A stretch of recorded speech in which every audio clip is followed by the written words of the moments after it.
So we are in the middle of our NaNoWriMo Prep Challenge, and last week was all about writing.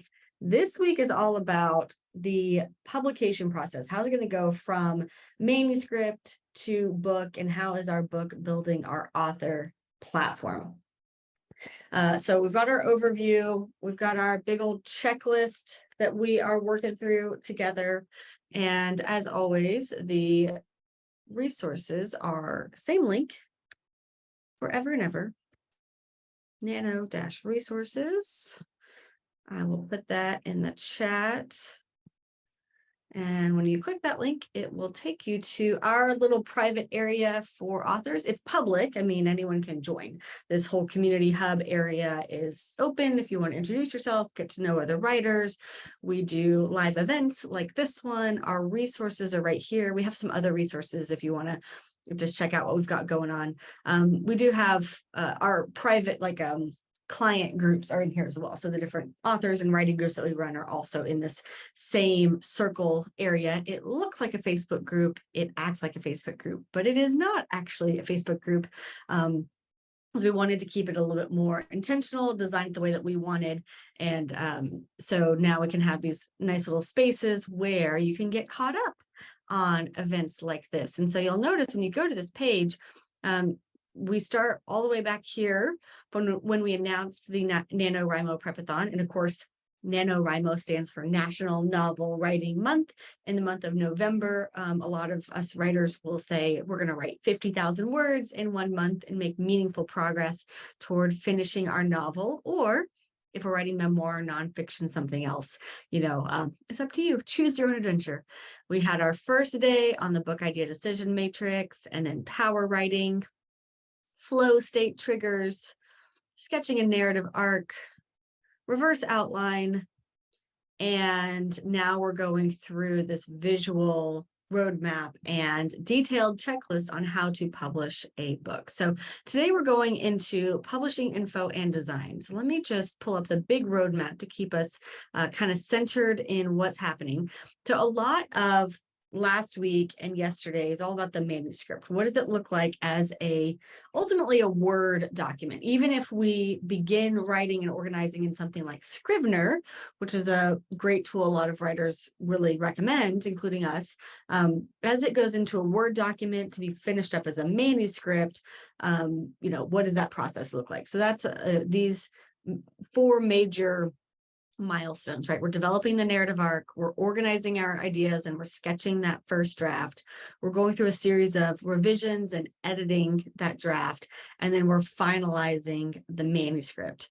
And today we're going to go more into the book itself. How's it now becoming a book that will be published as an ebook, paperback, hardback, and available for sale globally? And we're going to focus on gathering publication information and designing the book cover and interior. And embedded in these steps is some discussion on, like we mentioned at the end of yesterday's session, some discussion around the title, the subtitle, series title, if applicable, description, keywords that we're going to use in the book so it's discoverable on Amazon, and categories so that we can get visibility on Amazon. And in the checklist itself, lots of tabs. I have lots of tabs. Both of these are available in that resources area. We yesterday kind of went through, these are all the pieces that might be in your Word document itself and where they might fall in the Word document. And now we want to think about, okay, it's becoming a book, right? And it's, a bound book that is going to be for sale. We're bringing a product to market. And so we want to be thinking about what is our author name going to be on that book. And when you decide on your author name, you need to write it down somewhere so that it is exactly the same everywhere. If you're going to use your middle initial, you want to make sure that you've got the middle initial, in every single iteration of your author name. If you are putting a period next to that middle initial, that period better be there every dang time that you use your author name, right? If you're going to use a comma and then, a licensure or a PhD or an MBA or whatever it's going to be, the capitalization, whether there are periods or no periods, has to be identical everywhere that you use them. Your title and subtitle, similarly, if there is something that is capitalized one time, it better be capitalized in every iteration of that title and subtitle.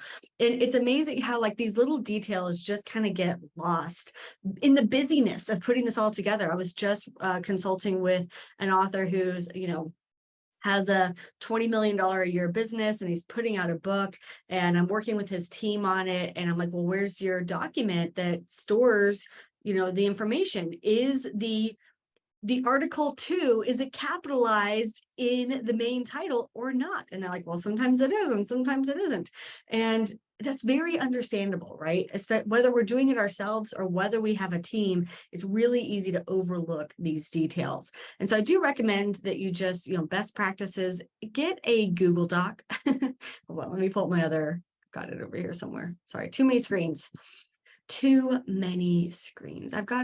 So we just use a Google Doc. It's super simple, right? You don't need this particular Google Doc. However, you want a doc where you've got the title of the book, like the main title, you've got the subtitle, and then go ahead and put the full title. And if there's a series title, include the series title as well, so that when you copy and paste it, sometimes you need just the main title for a blank, sometimes you need just the subtitle for a blank, and sometimes you need the whole title all in one, copy and paste situation, your author name, and your publisher name. So this is something that we often don't think about until we get to actually the publication process. And, like when we're buying the ISBN, it's like, well, who's the publisher? And you're, uploading files to KDP and Ingram Spark, and it's like, who's the publisher? So this is right here in our checklist. Choose the entity that will be listed as the publisher of your book. It can be a DBA, which means doing business as. If you are going to, well, first of all, it can be your name. It can be your personal name. You are 100% allowed to simply publish a book under your personal name. That's totally fine. If you want to use a pen name, you can file for a doing business as with your Secretary of State and get an EIN and set up the bank account under that name. So for instance, if you're going to use a pen name, you would want to file the doing business as under that pen name. It will still ultimately link back to your Social Security number, your personal records. So if you want a layer of legal protection, you'll want to put together an LLC entity, right? So this is a business name. This might be, you might come up with a cute publisher name or a cool publisher name, like Sabine Frisch, who I'll show as an example for some book title description conversation. She has Thinking Dog Press, LLC. That's her LLC. So some people, we have Paper Raven Books as an LLC, right? And that's all it is, right? It's an LLC. You register the entity with your Secretary of State, you apply for an EIN, and then you go get your bank accounts. The problem is this process can take a week or two, right? To get everything in the mail, to receive your EIN, to set up your bank accounts, you have to go in person, right? So a lot of times what happens, if you're not thinking about this, you get right up to, okay, I'm ready to publish. And then you realize, wait a second, I didn't want to publish under my name. I wanted to publish under something else. Well, now we've got to push the pause button, go get all the accounts set up and all that. And it is best if you purchase your ISBNs in the name of the entity that will be the publisher so that everything matches up. Consistency is incredibly important. And the publishing entity that buys the ISBNs, character for character, needs to be exactly the same entity that you are putting into Amazon KDP and Ingram Spark when publishing. So that's kind of this next set of checkboxes is purchasing ISBNs from Bowker. Bowker is just a website. They just have a monopoly. Bowker, I think the, myidentifiers.com, and you want to just go buy some ISBNs, get your ISBNs now, and you can buy a package of 10 ISBNs if you want. A little note here on ISBNs. So if you are only planning to sell on Amazon, you do not technically need an ISBN because Amazon has its own identifiers. So if you're only going to sell ebooks, paperbacks, hardbacks, audiobooks on Amazon, Amazon will supply an identifier number through Amazon's ecosystem, and they're free. ISBNs are for retail locations, Barnes and Noble, independent bookstores, libraries, that sort of thing, retail locations. They use the ISBN as part of their point of sale. So like this little barcode, when you're working with a designer can take the ISBN number and create the barcode. You actually don't have to buy the barcode. Any designer can create a barcode from just the number itself. But the point of sale system at a bookstore is going to scan this code, or they'll type in the number, and that helps with managing the inventory. So you only need an ISBN if you are going to sell paperbacks and hardbacks through a retail location, a brick and mortar, Barnes and Noble, bookstore, library, or audiobook. Sometimes there are audiobook marketplaces beyond Audible. So some audiobook marketplaces will want you to have an ISBN, which is why Bowker is a little bit lame, and you can see here that one ISBN costs $125, but 10 ISBNs cost only $295. So they're trying to make it really easy for you to spend more money with them. It's true, a lot of folks do buy 10 ISBNs, but when you're purchasing them, it's going to ask, what is the name of the publisher? You want to make sure that your author name and your publisher name are character for character what you want to be when you actually publish the book. Fortunately, I think you can edit the book title and subtitle, but I'm almost positive you cannot easily edit the publisher name. You have to reach out to customer service and all that jazz. So that's why we recommend we have a Google Doc somewhere. You're capturing all this information, so you just copy and paste, right? The details matter.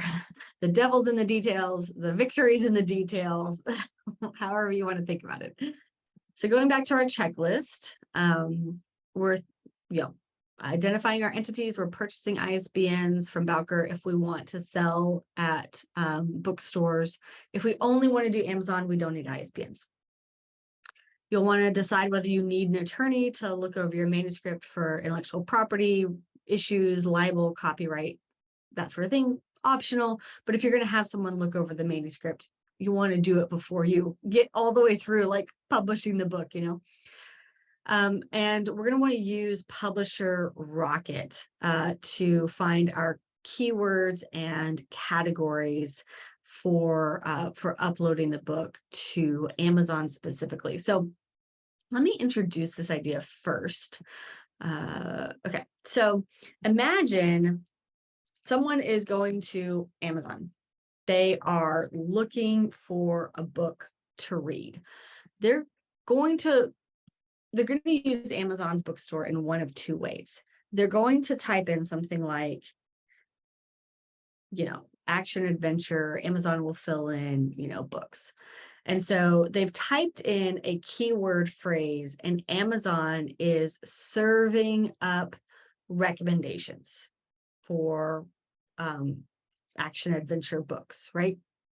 So you click into any of these, and now actually you are in the bookstore itself. You are inside Amazon's bookstore. You are browsing through categories at this point.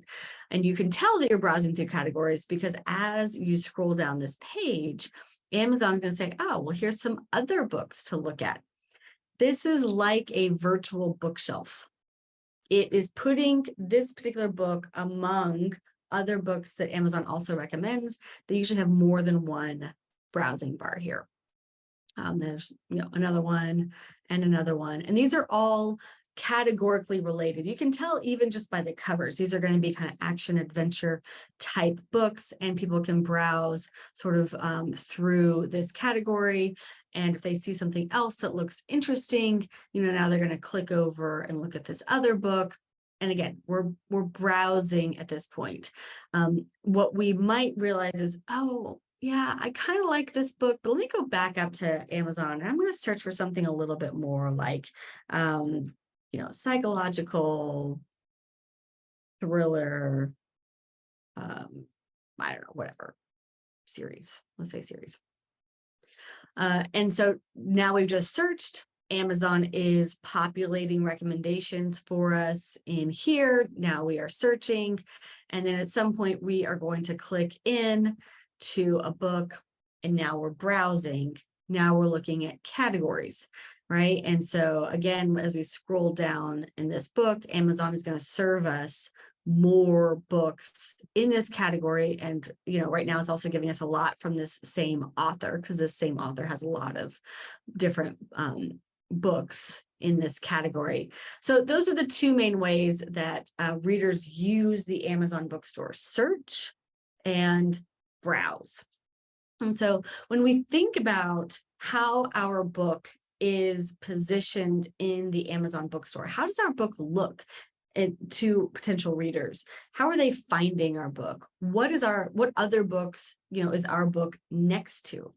I want to introduce a couple of ideas around title, subtitle, series, description, keywords, and categories. And really all of these things are interrelated. But to pull some examples, here's Sabine Frisch. She has a series that's still coming out sort of book by book. And each of her books the series title is The Cannabis Preacher. They are delineated by Sermon 1, Sermon 2, Sermon 3. And then you can tell she's using her subtitle space to give a flavor of what type of book this is: a financial thriller about building and losing the biggest cannabis manufacturer in the country, a financial thriller about resurrecting a failed company, navigating love, betrayal, old secrets, and murder.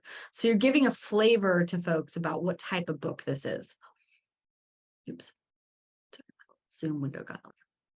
Another example, M.L. Dunker, her series title is actually The Tales of Zrenjanin, and her book title comes first, and then the indication of where in the series this book falls, and then the series title. So she's done it a little bit differently. So all of hers have the book title, the number in the series, and then the series title itself. Here's another different type of book series. This one also has a similar combination in that there's a book title, there's a subtitle that gives a flavor, a gripping vigilante justice thriller, and then the series title, Detective Jesse McCord Police Thriller Series Book 1, right? So it's interesting that we've started, especially independent authors have started using this whole space for book title, subtitle, series title, what number the book is in the series. Lindsay Baroker is a really well-known independent author. You can see she's playing with these elements as well. Sinister Magic is the book title. An Urban Fantasy Dragon series is the subtitle. The series is Death Before Dragons, and the position in the series is book 1, right? And you can see that she's done that with kind of all the books in this series. And then Mark Dawson, another well-known independent author, he has the Atticus Priest series, and you can see he's playing with these elements as well. He's got the book title, The House in the Woods. In this first one, he's really doing something unusual, right? He's saying the subtitle is The Richard and Judy Summer Book Club Pick with an ending you'll never guess. Now, what you might have noticed is the subtitle does not have to appear on the cover of the book. The subtitle can just be displayed on the Amazon sales page, right? So when you click into this book, the subtitle is nowhere on this book cover. It doesn't need to be, right? What he's done is just put it here in the Amazon sales page itself. The series title is the Atticus Priest series, and then his murder, mystery, and crime thrillers is a way to slide in there what type of book this is, and then book 1 is the position of this book in the series overall.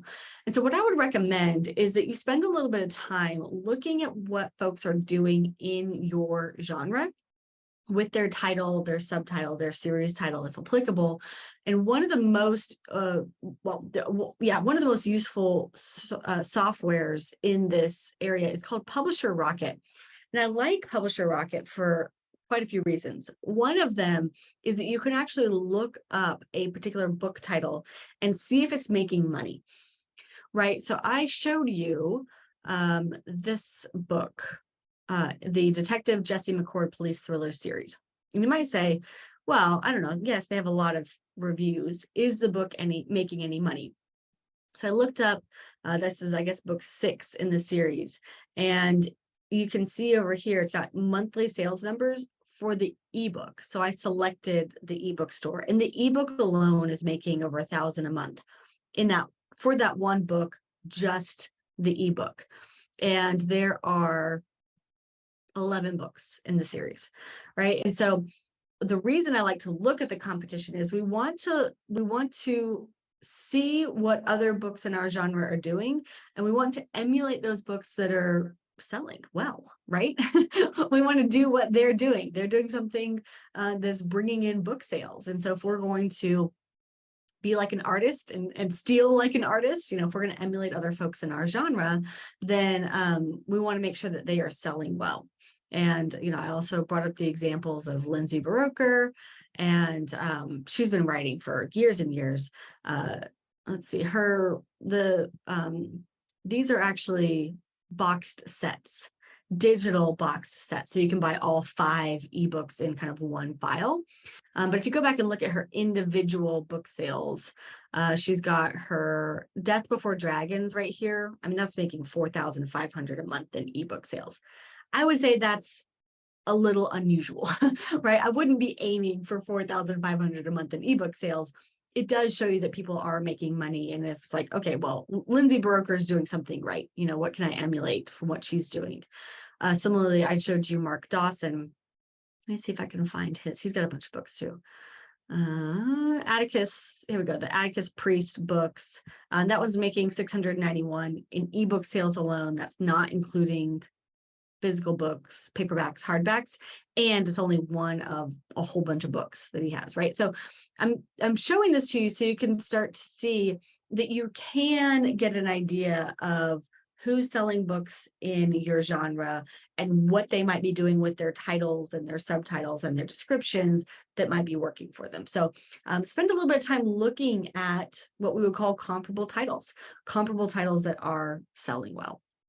And that will help with the title and subtitle and even descriptions. I love reading book descriptions. Like Lindsay Buroker has a great little pattern where she'll put, a line or two, big, bold, up at the top, and then she'll really start with a description. So read some of the descriptions of books that are selling well in your genre. The link for Publisher Rocket is right here. This is an affiliate link. Use it or don't use it. It doesn't bother me. You can just Google Publisher Rocket and find it. But we use it all the time for our analysis. The other piece of information that we're going to want is keywords and categories, particularly for the Amazon bookstore. So remember when I was demoing, that we come up here and we type in a keyword and we hit enter, and then Amazon shows us some results. Well, how do we make sure that our book is going to show up as a search result? And side note, I want you to see here the reason why people are playing with titles and subtitles and series titles is because we get all of this is displayed in the search results. So people get to see all of this text, and how boring would it be if every single one of them said Cold Hunt, a novel, right? When we have so much other space available to us to catch the eye of our reader. An addictive psychological thriller with a chilling twist, right? So when people search, what search terms are they using, and how do we make sure that our book shows up? This is another feature of Publisher Rocket that we use all the time, and it's a little counterintuitive. So for instance, before hitting to go live today, I just typed in action adventure into the keyword search portion of Publisher Rocket. And what you'll notice here is it's displaying several columns of information. So the keyword here is action adventure. It's showing me the average page length of books using that use this keyword, the number of competitors. It caps out at 1,000 plus, unfortunately. This was a change made over the summer. We think it was actually a change made at Amazon that truncated the data coming into software like Publisher Rocket, but it was an overnight change. They used to tell us this book has 75,000 competitors, but now all we see, the highest number we see is 1,000 plus. So if you see greater than 1,000, not worth it. It's not worth it for us as like newer authors, debut authors, really getting our publishing careers underneath our feet. We don't want to be at the bottom of a dog pile that's 1,000 or 10,000 or more. Like, we just don't even know how many competitors that is. So when we see competition of 1,000 or more, nix, not even going to bother. It shows us the average price of this ebook, typically average monthly earnings.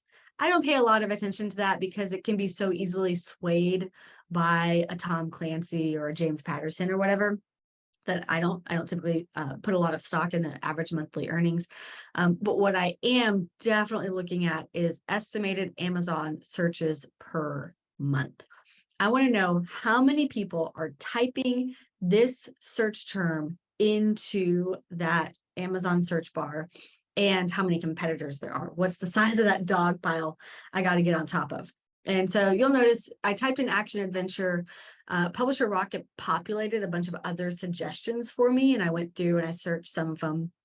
Action adventure fan fiction has 761 competitors and under 100 searches, like no searches. I'm not interested in that. Action adventure romance has over 1,000 competitors and 602 searches. Meh, also not interested in that. Action adventure books, over 1,000 searches, 1,500, over 1,000 competitors, 1,500 searches. I'm not interested in that really either. So I started pulling from, I will say, I cheat because we keep a library going of all the keywords that we have looked at over the years and years and years of keyword research we've done. So I'll give you one of our favorites. Psychological spy adventure is a keyword. It has 770 competitors and 30,000 searches a month. So what I want you to notice between these two, this was, not a whole lot of searches and a lot of competition. What we want is something that looks more like this: 30,000 searches a month, hundreds of competitors a month. And we've found some that you can even get lower and lower competitors, but it just takes some. People always ask, well, how do you find these keywords? And you know what? It's a lot of spaghetti against the wall. It is hundreds and thousands, and at this point over the years, probably 10,000 plus hours of spaghetti against the wall, trying a whole bunch of different keywords, key phrases. So if you pull up Publisher Rocket, this is just what I recommend that you be thinking about is how do I find 7 keywords that have a search volume with as little competition as possible, so that when I know someone goes to type in psychological search adventure, which I know happens 30,000 times in a month, that they might see my book. And in fact, I didn't plan this, but this is one of our books, right? So Liliana Hart is oh no, that's not one of our books. I was thinking that was Lena Hart.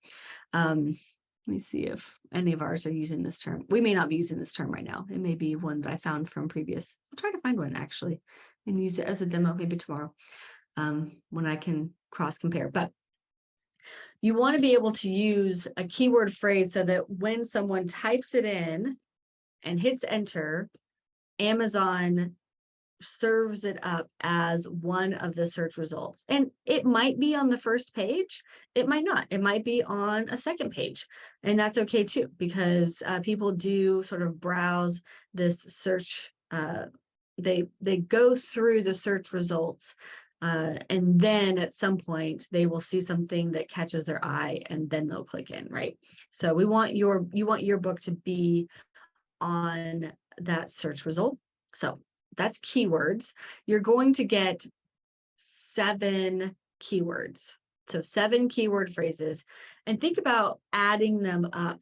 So if you have 7 different keyword phrases and all of them have 1,000 or 10,000 or 30,000 search volume, that's a lot of eyeballs that you might get your book in front of. That's kind of the strategy here. We also will get 3 categories that we can use in the Amazon bookstore. Now, categories, remember, become important, especially once someone has clicked inside of a book and Amazon serves them up similar books from the same category. So Amazon's doing this based on categories. And what's interesting is Amazon allows you to go very deep into a category. So it used to be that we had to say, well, my book is, mystery, or my book is romance, or my book is thriller. That's all we got. Now with Amazon, because it allows further niching down of the categories, we can actually choose very small categories. We can do well in a very small category and work our way up into doing well in a bigger category. This type of information is also available in Publisher Rocket. I like to look at the Kindle categories because Amazon tends to direct people to the Kindle books anyway. And so and there's more categories available in the Kindle books. So even though our books are published as ebook and paperback and hardback, you can see this book there's an ebook, there's an audiobook, there's a hardcover, there's a paperback. Anytime anyone sees this cover in the Amazon bookstore, it's probably linking to the Kindle version. Although as soon as someone clicks in, they are going to be able to see all versions of the book and they can buy any version that they want. So if we get to pick 3 categories for the Kindle and we get to go very deep, what categories might be available to us? So I like to select Kindle, and then let's put, where are we?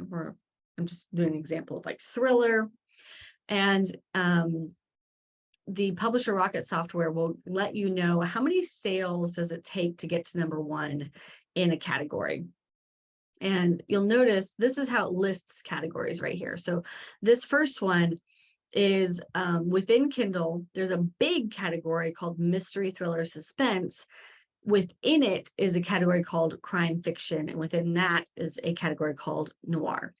Now you can actually find these categories on the browsing bar. Let me show you where they are. So if you're looking in the Kindle store, they've been moving things around, so it takes just a second for me to find where they have them now. Oh, categories.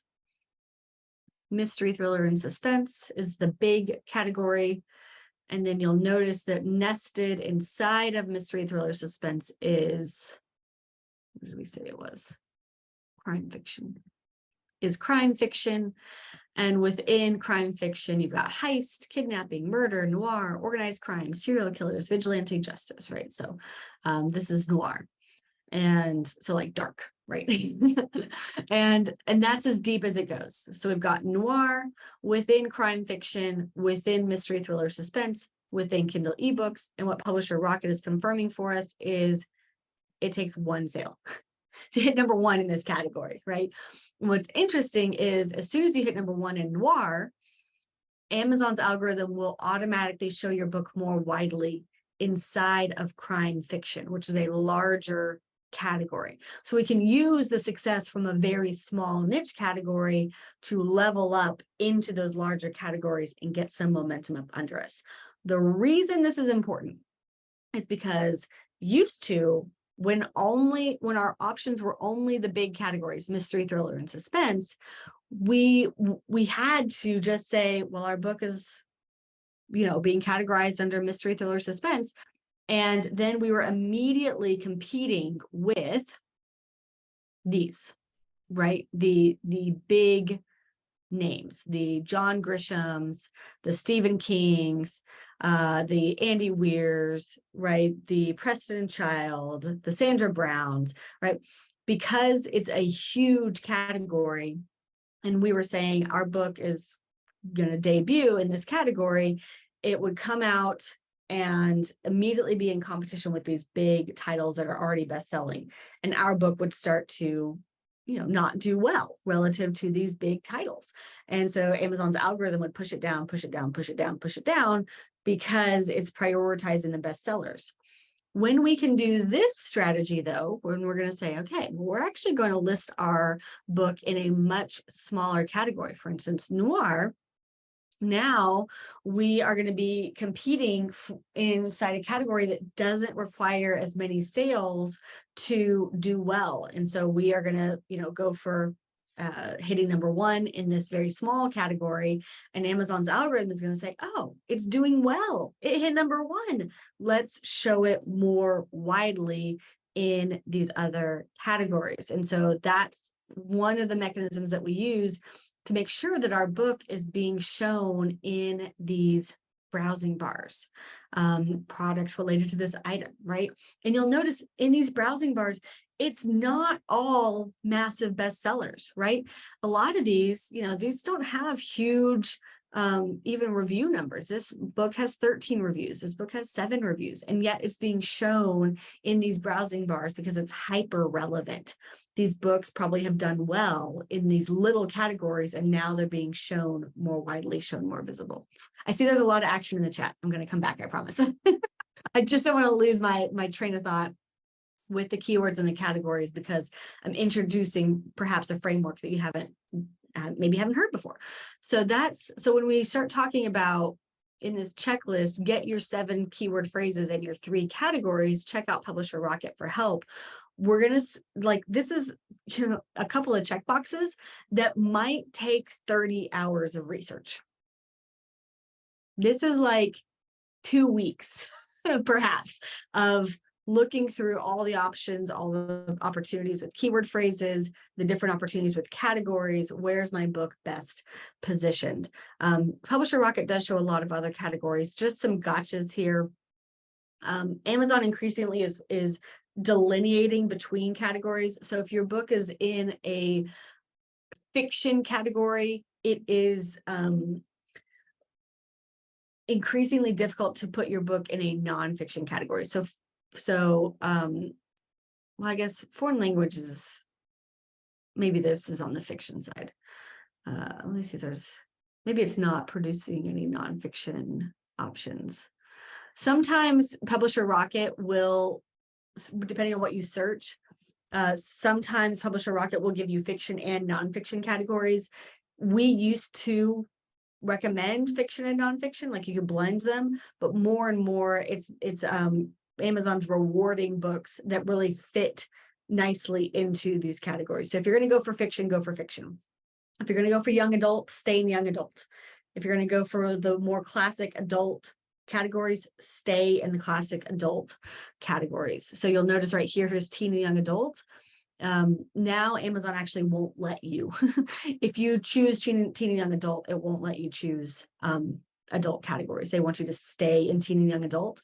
Teen and young adult is very strategic because it goes so deep into categories, and it doesn't take that many sales to hit number one. So if your book can be positioned for teen and young adult, there's some great categories. Like here's spies within mysteries and thrillers within teen and young adult, and it just takes 9 sales to hit number one. So yeah, that can be really, really powerful. But if we're going to stay in adult, we're probably going to hit a little bit more competition. So here's, for instance, science fiction within mystery, thriller, suspense. That's 93 sales to number one. It's a little bit more competitive. Here's military within thrillers, within mystery, thriller, suspense. Here's LGBTQ mystery, within mystery, thriller, suspense. So all of those are pretty good. pulp within thrillers, within mystery thriller suspense, historical within thrillers, within mystery thriller suspense, that sort of thing. So these are all around kind of 100 sales to number one. And we're going to get into the specific strategy that we recommend, but sales to number one, you want to do in about a week period. In fact, we usually try to get it done in about 5 days. We set a 5-day promotion window, usually a Tuesday to a Saturday. And we tell everyone we know in the world, plus some paid promotion traffic and things like that, about the book. And we do our darndest to, fly above and beyond 100 sales or downloads of the book. And that hits our number one in that category. And then we start climbing up in the bigger categories. So you get 3. And you want to be looking at how many sales to number one does that require. You want to store your author name, publisher name, all of that into your login, your various login credentials, your ISBNs. Keep all of your information in a document that you can copy and paste for later. Make sure it's stored in the cloud, Google Drive, Dropbox, your iCloud, all of that. Oh my gosh, guys. I was also going to get into design as well. We'll do a quick design. All right, let me check chat. Sorry about that. Yeah, we are talking fiction during this challenge because we're helping people prep for NaNoWriMo, which is traditionally a fiction event. But the same strategies apply for nonfiction, poetry, etc. Yes, so Isaiah is asking about other genres. The exact same strategies apply. You still want to look at your comparable titles. You still want to look at how your genre uses book titles and subtitles and series titles, if applicable. You want to look through their descriptions. You want to be looking at keywords and categories in the exact same way across genres. So yeah, we do this same process for our business books, for our, social commentary books, for anything to do with psychology or nutrition or fitness or memoir or poetry, any of these, we're using the exact same strategies. You just have to customize it for your genre that you're going into.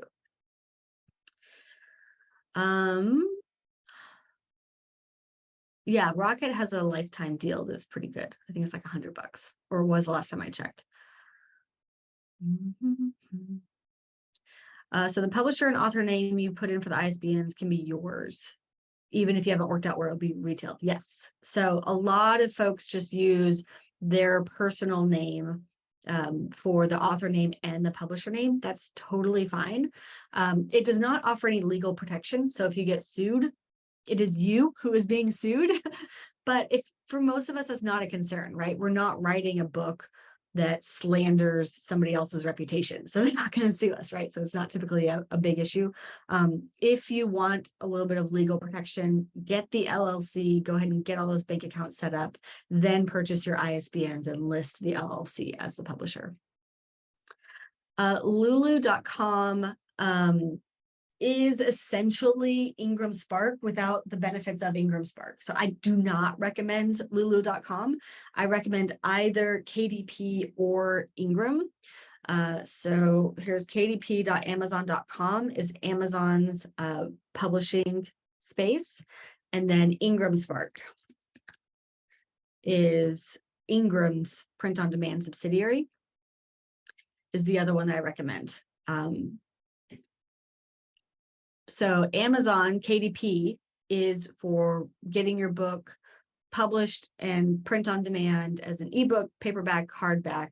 It can handle all of that. So any book that's purchased on Amazon, someone buys the book, Amazon prints it and sends it out, or just sends the ebook file to their Kindle, and you receive the royalty. Ingram hooks into the inventory of your Barnes & Noble, your brick and mortar bookstores, your independent bookstores, your libraries. They can all order from Ingram. So when your files are uploaded with Ingram, the bookstore can order them, and Ingram prints them and mails them to the bookstore, and you receive the royalty. So both of these systems are print on demand. There's no inventory to manage. You just need to get the files uploaded to them and they'll distribute. There are other printers that claim to have this, whatever worldwide distribution, et cetera, et cetera. Most of them, like Lulu, they go through Ingram Spark at the end of the day. If you get all the way through their file setup process, you'll notice that it dumps into Ingram Spark. So just go with Ingram Spark is what we would recommend. And yes, if you use Ingram Spark, you'll be purchasing your own ISBNs. Exactly. Oh, Shay asked about listing the editor. Editors are not typically listed in the book. They editors might be in the acknowledgments section of the book, but it's usually there's an author and the publisher, but the publisher is not listed. Your editor is not usually doing the publishing services either. Most editors, they will, edit your Word document and send you your Word document back. They're not actually involved in the publication process. But Shay, I happen to know that you are setting up your own kind of business. Your business could be a publishing services business, in which case you can decide if you want to upload files for people and be listed as the publisher. At Paper Raven, we don't. We list the author as the publisher or the author's entity because we are facilitating true self-publishing. But you'll want to negotiate that with whoever you're working with. Any thought on linking the book number or series within the subtitle? Is it just easier as the title being a link, if that makes sense? So in the Amazon bookstore, it does help you to do that. You'll notice when you're on any of the book titles, it links to the rest of the series. So, so that's one of the benefits of people being able to discover your books on Amazon, is that it links to the whole series. If your book is in a regular bookstore, for instance, you'll still want it to be listed on the cover inside the book that it's, one of a series. Yep, John, you can put your book title first and then series. That's totally fine. Awesome. Ingram does not conflict with Kindle Unlimited. The way that we use Ingram, and this has changed over the years, but what we're doing right now is we're uploading all of the ebook, paperback, hardback files into KDP first. And after everything is live and available on Amazon, and like this page has come into fruition into the world, then we will upload to Ingram, and we will not distribute Ingram to Amazon. We keep kind of a wall between them. So when we get KDP up and running and for sale first, and then we upload files to Ingram, and we do not distribute Ingram to Amazon because we don't want that conflicting. Publisher Rocket looks specifically at Amazon data because Amazon is the big gorilla. No one cares what iBooks sells. It doesn't matter. It's insignificant. Amazon, for better or for worse, we all love and hate Amazon. It is the big gorilla. That's the data that matters right now. Yes, Shay, you can use your company. That's fine. Awesome. Searches can only be compared in the most recent month. That's all that Publisher Rocket shows, is the estimated searches per month. And that is in the most recent month. So if you want to track these historically, you have to keep your own data. So that's why we have all of our own data. We keep track of certain keywords and we track them month over month, quarter over quarter, year over year. Unfortunately, that has to be done manually. If you're only worrying about one book, you can do it, for one book or one series. It gets tricky when you're managing a lot of different genres and things like that, but that's why we have a team to kind of help with that. Alrighty. Next up in the checklist, we'll see how far we get. I'm going to try to keep us to time, but we are going to be looking at the design, the cover design, and the interior design. Before you get to this stage, you want to make sure that your title, subtitle, series name, author name, all that is locked and loaded and in cement because it's really annoying to change later. So you'll want to think about, as you're putting this design brief together, you've got all of that information ready to copy and paste, including a description of the book, who's going to be reading the book, and you're going to give this information to a designer or a group of designers. 99 Designs is who we use and have used for many, many years and gotten really great results. They have some specific questions, like they ask do you want the cover to be simple or detailed, modern or retro, luxury or casual, playful or serious, loud or quiet, feminine or masculine, pop or grunge, literal or abstract, right? So they have all of this information that they want in their design brief, which is why it's included here in the checklist. These are the questions that the 99 Designs is going to ask you when you put a design brief on the platform. So this is 99 Designs. This is it's a crowdsourced platform where there are a lot of designers that can do, let me see if I can go back to their main page real quick, that can do designs of lots of different things. How do I get out of my work? I just wanted to go back to the main page. Designers can give you suggestions for anything from logos, websites, business cards, art and illustration, packaging, right? And so we pretty much only use it for book covers specifically. And when we put together a new contest, is what it is, we put out a contest for a book cover, and we will tell them, we'll give them all that design brief information, and then they will give us a series of concepts to consider, right? So these are going to be from different designers. We've got a designer named R. Adele and a designer named Anastasia Brinick and a designer named Beyond Imagination and a designer named Wendy in Design, right? So different designers are submitting different concepts for us to consider, and then we rate them 1 to 5. And we give them feedback and say, I want to see more of this, less of this. Can we try this angle? I want a different font, different colors, et cetera, et cetera. We have about 2 weeks with this group of designers where we're able to go back and forth and tell them what we like. It's so much easier to work with several different designs and pick what you like rather than try to get the perfect design out of one designer. So that's why we like 99 Designs for book covers.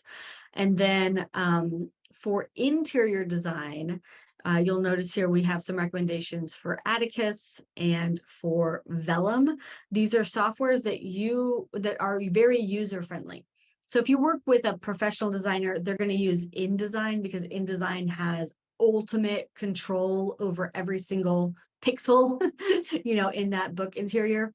However, for most folks, especially if we're kicking out like a fiction series and we want to be able to release a new book every 6 months, or slower or faster, doesn't matter, but we want to be able to release multiple books, we're going to need to be able to do a lot of this ourselves too. And so Atticus and Vellum are really great tools.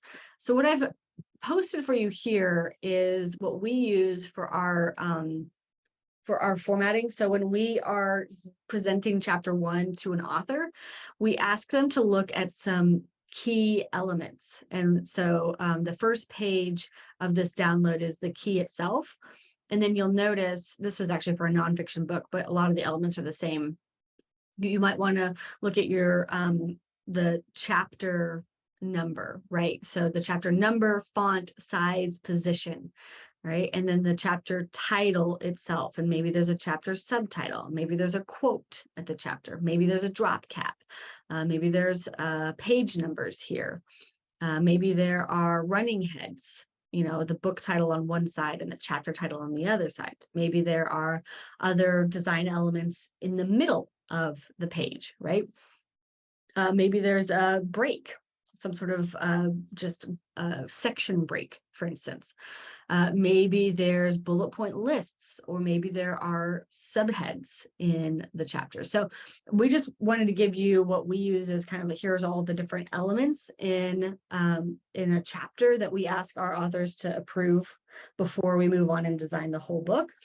hopefully this helps give you some ideas of what you'll be looking at when you're designing in something like Atticus or Vellum are the ones that we kind of recommend there.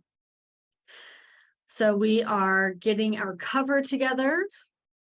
Oh, I did have some things that we look for in a cover. We want a strong image, 1 or 2 typefaces, 3 colors max.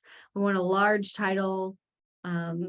Subtitle is smaller, right? We don't want to do images on the spine. That gets very tricky. And then we're getting to the point where we're talking about finalizing files. And this is where you're thinking about, okay, is it 6x9 or 5x8? And sometimes it's helpful just to literally like get a couple of books, like go to the bookstore and look at them and feel them. This is 5x8. This is 6x9, right? So I'm not holding it perfectly, but the back one there's a little bit bigger, right? And do you want your interior paper to be black and white or color? Color's more expensive. Do you want the paper itself to be white or cream? White is more modern, cream is more traditional. Do you want the weight to be sort of classic standard 50 or 55? Do you want a more expensive premium 70 pound? Do you want the cover to be glossy or matte? So these are all questions that you're going to answer before you finalize your files. And we usually ask the designers to create like a 3D mock-up of the book cover so we can share them on social media and that sort of thing. And this is all through the interior design, different typefaces you might consider, running heads. Are you starting the chapter on the same side, right or left, pagination at the top or bottom or centered, separations, bullet point lists, amount of space between text and images. All those are things that you're going to think about. And then we get to the final files. So if we're using what we recommend, Amazon KDP and Ingram Spark, they have templates that you have to use their templates for the cover files. And you'll need to know your page count before you do your covers. And it's got all of your templates you can download from KDP and a template generator for Ingram Spark. And that's listed here on the resources right there. So yes, I know it's a lot of details. We're even coming up to time and we're only on what page are we on? Oh, we're getting through it. We're about 2/3 of the way through, where we're going to be organizing all of our accounts and uploading. You're almost ready to upload things to Amazon KDP and Ingram Spark. We've got here that we recommend KDP for ebooks and print books, and then Ingram Spark for print books if you're selling to brick and mortar bookstores or libraries, ACX for audiobook, Spotify or Findaway Voices or other options for audiobooks. And this is where we sort of pause. And what we're going to talk about tomorrow is jumping over to the plan, which is setting up plans for launching the book before we actually hit publish on anything. And I just wanted to, as we're wrapping up here, I did want to remind y'all, if this is feeling like a lot of information and you're interested in maybe us helping you along the way, we do have our book coaching and mentorship open right now. So you can actually talk to us about whether this is something you might want to do, just work with our team for a year to get your book written and done and out.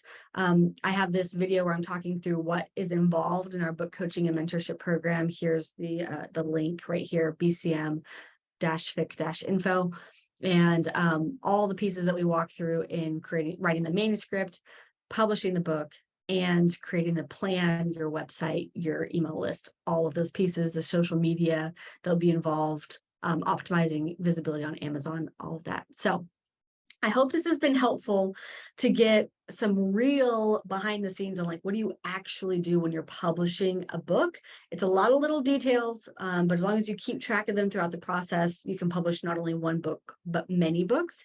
And tomorrow we are going to pause on the book and we're going to jump into the plan and talk a little bit about author website and your freebie and building that email list as an author. So hope you have a wonderful day, and I'll see you same time, same place tomorrow. Ready? Bye, everybody.